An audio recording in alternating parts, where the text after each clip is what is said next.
Road है जिसे बहाल किया गया है। फिलहाल आगे बढ़ लेते हैं, इस वक्त की बड़ी खबर का रुख कर लेते हैं। गुजरात से बड़ी खबर आ रही है इस वक्त की, जिसका रुख कर लेते हैं।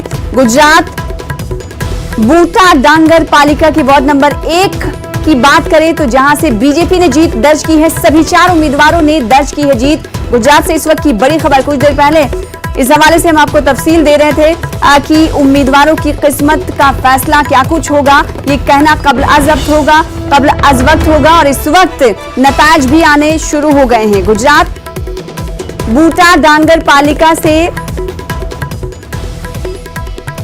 वार्ड नंबर 1 पर बीजेपी की जीत दर्ज हुई है। हमारे साथ हमारे नुमाइंदा जुड़ रही हैं गीता, जिनका रुख कर लेते हैं। गीता, आपको आवाज मिल पा रही होगी।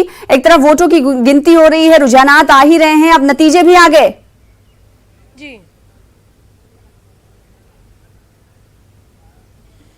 जी कुछ बैठक है जहाँ पे नतीजे जल्दी आ गए हैं। कई जगह ऐसी भी है कि जहाँ पे सिर्फ 1 या 2 वोट पड़े हैं, क्योंकि जो गांव जन थे उन्होंने वोटिंग का बहिष्कार किया था।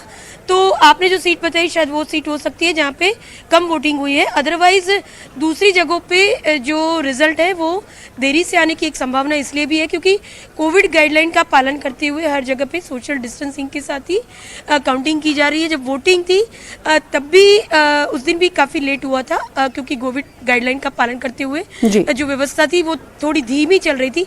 आज भी यही हालात है कि सोशल डिस्टेंसिंग और कोविड गाइडलाइन का पालन करते हुए अगर काउंटिंग हो रही है तो जो हर बार रिजल्ट अगर समझो कि 2 बजे आ जाता था पूरे गुजरात की तहसील और नगर पालिका का, तो इस बार ये हो सकता है कि और 2 घंटे लेट आए। मतलब कि पिछले 5 साल की जो बात करें उसमें सबसे ज़्यादा देरी रिजल्ट आने में इस साल हो सकती है। जहाँ तक गुजरात की बात है, 81 नगर पालिका है, 231 तहसील पंचायत है जिसपे चुनाव हो रहे हैं, 31 जिला पंचायत है जहाँ पे ये चुनाव हुए थे। 28 फरवरी को मतदान हुआ था और आज सभी बैठकों के लिए यहाँ पे मतगिनती शुरू है। आप देख रहे हैं जो विजुअल्स, पुलिस बंदोबस्त जो है वो काफ़ी सुरक्षा बंदोबस्त जो है वो काफ़ी चुस्त है, कड़क है।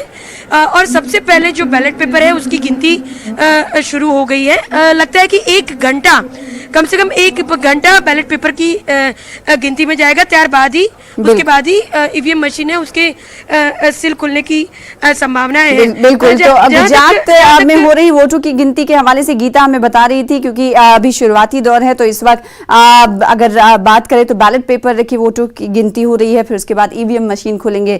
बेहद शुक्रिया हमारे साथ जुड़ने के लिए, इस हवाले से अपडेट देने के लिए। आगे भी आपसे राब्ता कायम करते रहेंगे और इस हवाले से अपडेट लेते रहेंगे। फिलहाल इसी के साथ आज की ताजा खबर में मुझे दीजिए इजाजत।